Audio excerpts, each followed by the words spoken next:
5 months to talk to you, and you've been hard to find. I know. Would it be fair to say that you've been in hiding?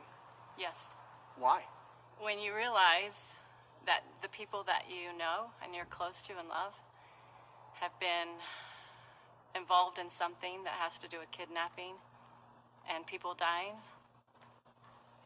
you start to think, oh my gosh, are they going to come after me? Like, everything closes in, and you start to think about your own safety, and you start to think about what really happened, and could this really be true? I had all kinds of fears, what the media would say about me, if they would say it the way I want to say it, like I'm saying it now. I wasn't ready. So why are you ready today? Because I faced all the fears, and then I decided that the truth was more important than what I wanted.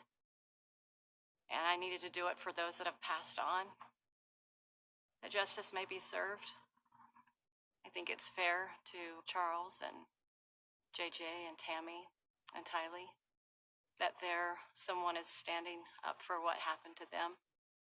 And I do care for them, and I care for the families that are involved. And is that your goal in talking today? My goal is to speak to the things that have gone on, and also to speak to many that believe their story of some of the things we're going to talk about zombies, to being a part of the 144,000, to multiple probations. These things do need to be discussed to those that do follow those teachings. And so I have a lot of perspective on that. Would it be fair to say you know Chad and Lori better than anybody? Probably. And you know their beliefs. Yeah. You know their activities. You know more about them probably than anybody else other than them. Yeah, I think so. You told me the other day on the phone that someone told you need to get an attorney. And what was your response when they said, have you gotten an attorney? Well, how I responded to you was, why do I need an attorney if I'm telling the truth? God is on my side. So let's go back a few years and talk about Chad Daybell. Okay. How did you meet Chad? The first time I met him, he was at a conference or an event speaking about his last days, dreams and visions, and I just walked up to him and introduced myself to him. Was that in Rexburg? I think the first time I met him might have been at a camp up in Ogden, I think. Somewhere in that area. In northern Utah? Northern Utah. Were you impressed by what he had said there at the conference? Is that why you wanted to talk to him, or was it just a casual, good job?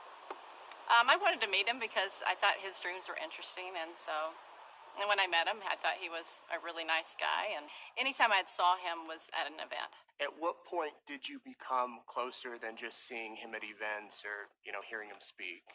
So when Lori and him met, that's when I started to get to know him a little bit more. Tell me how you met Lori. So I was teaching a class at church one evening, and she was there, and she introduced herself to me. And what was that encounter like? She was very excited to hear the things I was teaching, and so when I went out to the hallway, she came up to me and introduced herself, and she told me about a lot of personal experiences that she had that were spiritual in nature, and we just hit it off. So from there, a friendship developed? Yeah. And what was that relationship like? Wow.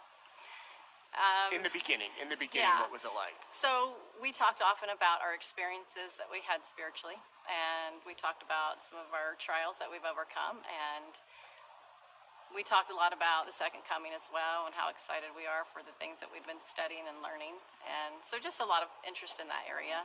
And we just talked about life and being a mom, and JJ being autistic, and what that was like, and we just talked about our life. Do you remember what year that was, Melanie, when you met her? Yeah, that was 2018, about October. October of 2018. So you saw JJ, you saw Tylee, you knew that Absolutely. She was raising the kids. Yeah. And at what point did she meet Chad? Because you knew Chad and you knew Lori, but they were separate relationships. Correct. So I met her first. Well, I met him, like within years, but didn't know him super close or anything like that. So then I meet her, and then her and I decided that we're going to go to an event in St. George, and so we drove down together. and then he was selling his books and speaking, and so that's when they got to meet. So that was probably October, November, somewhere in that time frame of the same year. 2018. So did you introduce them?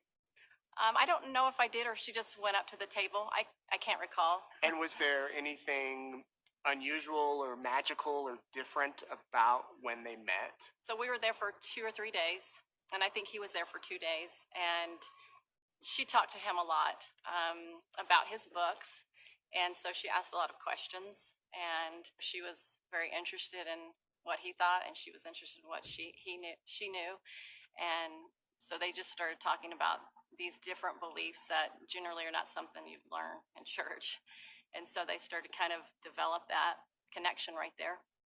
And were you kind of intergrained with all of it right there as they're talking about these things? I am going in and out, and I'm not sure exactly all the things they're saying.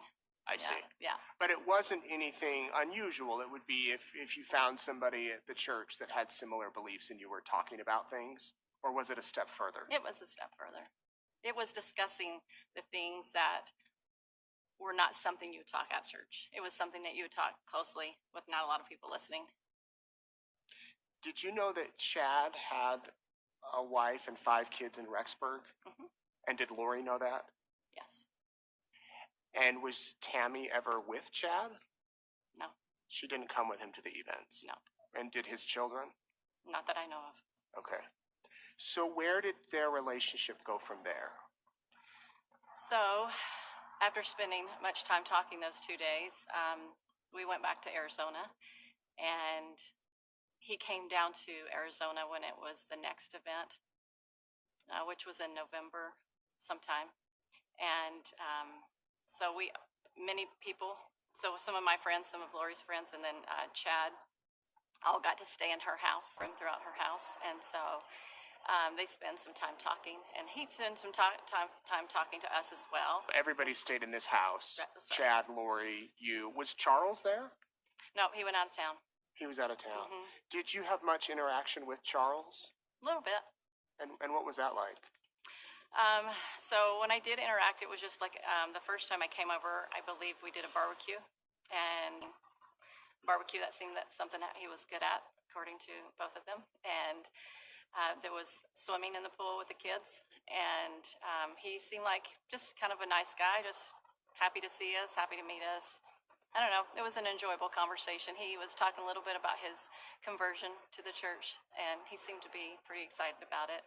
How would you describe his and Lori's marriage? There seemed to be some arguing often when I would see them together. So he was trying to do things to help her and please her, and she seemed like she was struggling to be happy by that. Like she seemed a little often frustrated with him. They had something going on that I didn't quite understand, but there seemed to be a lot of contention between the two of them. Did you ever see him lose his temper or become irate or angry with Lori or the kids? Nope. Did you ever see her become upset or angry with Charles? Like vocally, I could see her, being upset, and he was frustrated back, so he might have had a little bit of that stress in his voice when you argue. So I would say just that arguing kind of a upset voice, if you know. Yeah. So he wasn't there at the house the day that you guys were all there for that conference. Right. And what happens there with Chad and Lori? They just spent time talking about things. They went on a walk together or jog in the morning together. I do recall that. All the things they talked about, it's like so personal. It's so hard to share with the world. You know what I mean? So it was very personal details. Some of it, he was teaching us about some of his understandings about multiple lives and things of that nature. But at that point, he had already shared with her when they met in St. George that they had been married multiple times before. So that was established when they first met. Chad told Lori when they first met that they had been married before? Not in this, right now in this earth life, but in multiple earth lives. In a previous life? And did Lori have an issue with that? No, she seemed to understand that teaching already, that she had learned already through podcasts. So it wasn't something that was foreign. Right. So Chad's teaching this group about multiple lives. Is that what it means? Multiple probations? Does that Right. mean previous life? That's right. So he's talking about multiple probations. He and Lori have been married before, and you all are discussing this. And is that when you decided to form a group? Is that? No, there wasn't any group. It was just him talking to people individually. He wasn't even trying to express it like, hey, let's start a group. Nothing of that language. So, a lot of people have different ideas about, is this a cult? Is this not a cult? And so we can talk about that a little bit later. But I would just say from the beginning, what it felt like to me at least is he was just talking to individuals. And he was very kind of private. And so he would talk to her. She would kind of share with us. So he wouldn't get overly involved talking to us. She would just more share what he would teach her to us. And was she the only person that he was doing this with? No. There were others. Mm-hmm. Other women? Men and women. I knew of it already, yeah. And do you know, had he told other women that he had been married to them in previous probations? I'm not sure about that. But definitely he had told Lori that. Right.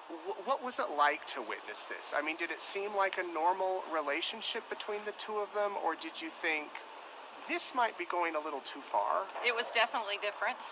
The idea was definitely a new concept. I'm a very open person, so I don't necessarily think it's not true. And before I just listened to what they said. Did I 100% believe any of it ever? No, not 100%, no. So when you get introduced to something, you kind of just, let it marinate.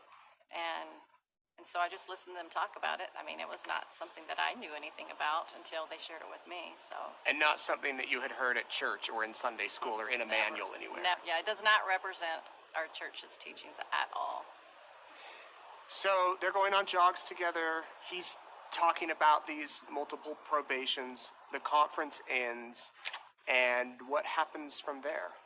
So he goes back home, and I just know that they're communicating on the phone every single day. I do know that. She would let me know. Yeah. Do you think, she might be falling in love with him? Yeah, I knew that they pretty much hit it off. Did you wonder, hold on, she's married and he's married too, and they both have kids? Was that a thought you ever expressed to Lori? Well, I did actually offer the idea. I'm like, why don't you just go ahead and get a divorce? And they were told that they weren't allowed to. They weren't allowed to? Yeah. Because of church teachings, or? No, something that they received through the other side of the veil, how they would speak about it, and said, no, we're not allowed to do that. So they received like a spiritual prompting or a revelation, or however he got his revelation. However he got it. Yeah. Said, don't get a divorce. Right, he wasn't allowed to, actually. Was not allowed to get a divorce. That's correct. You said that it wasn't a group but do you think it became that over time? I guess it depends on what you believe those words mean. A lot of us don't understand what those words mean. I would say it's teachings that you have the basic tenets of the gospel of Jesus Christ that we do as Christians, right? And then you have this doctrine that comes in that's not affiliated with any Christianity that I've ever read of. And it's not doctrine that comes from Jesus Christ. It comes from the adversary. And so that comes in, and it's enticing, because how many people do you hear even in the world that want to know about their future, right? Or they want to know their fortune or something like that. And so it's enticing, so you keep going more and more into it, and then you get to more information, and it gets you to ask questions that you shouldn't be asking. And then you learn these kind of things. And so you can call that what you want. I mean, I didn't see him forming in groups per se. Preparing people is not a cult. They're people, very nice people, that have an event they hold, and they have different speakers. He just happened to be one of them, and they had no idea that he had these belief systems, nor did he know anything, nor did they know anything about Chad and Lori's relationship. They had no idea. Yeah, so that was going on separate from the mainstream church and preparing a people. It was this little thing. Yeah. Would you say that you got sucked into it? Yeah. Or brainwashed? I don't know if the brainwash word is, I would say sucked into it. I don't know if you would call it a brainwash or not. How often would you meet? Would you actually meet together? Or was this more done on the phone or on email? It wasn't anything that was planned. So I just spent a lot of time with Lori. So we spent every day together for a period of time, actually, especially when she left Charles that first time. It seemed like it was every day. It was close to every day. A lot of time together for at least a few months, and then it kind of spread out a little bit. So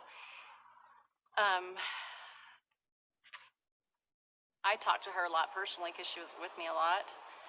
And he talked to her, but I didn't talk to him very often, just occasionally. So when you'd I'd get a call chance. her, and because you were with her so much, you Yeah. knew what they were talking about. Right, yeah, exactly. How did you meet Alex and Zulema and Melanie? I met Alex for the first time at Lori's house. He often came over to visit, and I think Melanie met her at her house, and then Zulema I met at church. Okay, so Melanie and Alex would come to the house while you were there with Lori, and what was that interaction like? What was that relationship like? It was kind of fun and enjoyable. Alex was fun, and he was comedian kind of guy, and we just talk about all kinds of stuff. Sometimes spiritual stuff, sometimes non-spiritual stuff. It was in the beginning. It was just more casual because Alex at this point didn't know anything about that until later on. Would you say that Chad and Lori were kind of leaders, or at least they were working their way to be leaders of a group, of you, of other people that might follow their teachings? So ultimately, yes, they did believe that they were the head of the 144,000. So, that's scriptural. That word is scriptural, right? But they believed that was what their assignment was. So I guess in some sense you could say that they were trying to find people that would fit that group individually. And all along, they're going to church every Sunday.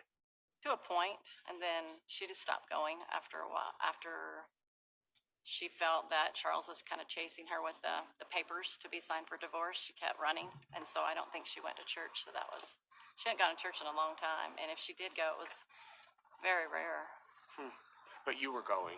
Oh, yeah. Yeah. Have you heard anything about burner phones? 60 burner phones being used to communicate, or I don't know that word, burner. it's like a prepaid phone that you can go down to 7-Eleven and buy a phone and put 400 minutes on it, and then once it's done, you can get another cell phone plan or anything. Did Laura use a lot of those type of devices? Well, I know that she had about 3 phones, but they seemed to be the same phones. So if she did those and threw them away, I don't know about that. But she had 3 phones and was getting calls on all of them. Yeah, it was hard to track her at times. You didn't know which phone she was going to pick up. Why did she need so many phones? Well, she had one special phone that her and Chad would communicate with, and he had a special phone number. So it was just for their personal communication. So one specific phone for Chad and Lori to communicate with. Yeah. And why could they not communicate on their normal phone? I guess in case somebody picked it up and saw their conversations. Why do you think they were so secretive? When you go to church in the temple, there's certain questions they ask you to see if your belief systems are consistent with the doctrine, and they were inconsistent. And so that's the reason you're going to be secret about it, because you think you know something more than they do. That, at least that's what was introduced, is this idea we know more. So if that got out, people would think you were unusual or weird in the church, right? And then they would say, hey, I don't think that you're allowed to go into the temple because of these teachings. So you're going to keep that secret, right? Latter-day Saints need, if they want to go and worship at the temple, they need to go see their religious leaders, their clergy, every 2 years and get a recommend that allows you to go into the temple. But you have to be living certain. And you're saying Chad and Lori clearly were not living those standards, or at least following the doctrines being taught. Correct. But they were still going to the temple. Oh, yeah. That was her favorite place to go. So she did actually go to the temple, but maybe not to church. She'd go to the temple, but not to church. Yeah. So, did you know that their teachings weren't in line with the mainstream? Yeah. And did you talk with her about it? Yeah. And what was the reaction? Well, when she taught me, she was leading me to believe they were true. So I didn't, there would be times where I'm like, do you think that's a good idea? Or do you think this is, those kind of thoughts? But I just kind of didn't voice a much opposition to it, but just more listened, just more listened. Was there ever a time where you thought, whoa, this is too much? This crosses the line? Well, I always thought this is a little unusual, especially, we'll get in talking about later about the zombie thing, but that was hard to completely believe. Yeah. Yeah, it was quite unusual. Did you feel, or did they make you feel special or chosen as they're teaching you these things, that you are one of the elect and you need to be with us? Yep. And how did that make you feel? First I thought it was me. First you have that feeling of, I don't feel like I didn't get that personally from God, so I thought it was unusual. So she kind of had to keep talking me into it. That makes sense. Like, you really are, you need to believe this, and with much enthusiasm. How did Lori describe your relationship with her? I would say she would call me a best friend or either a really good friend. And you all knew each other in previous lives? Well, she claimed that we did, but I have no memory of that. They obviously made you feel very special, made you feel like you were elect, that you were chosen. And as things progressed, did you gradually come to really believe that and say, yeah, I am one of the chosen ones? To some level. Not 100%, but to some level. Were their beliefs and this belief system written down or recorded in any way?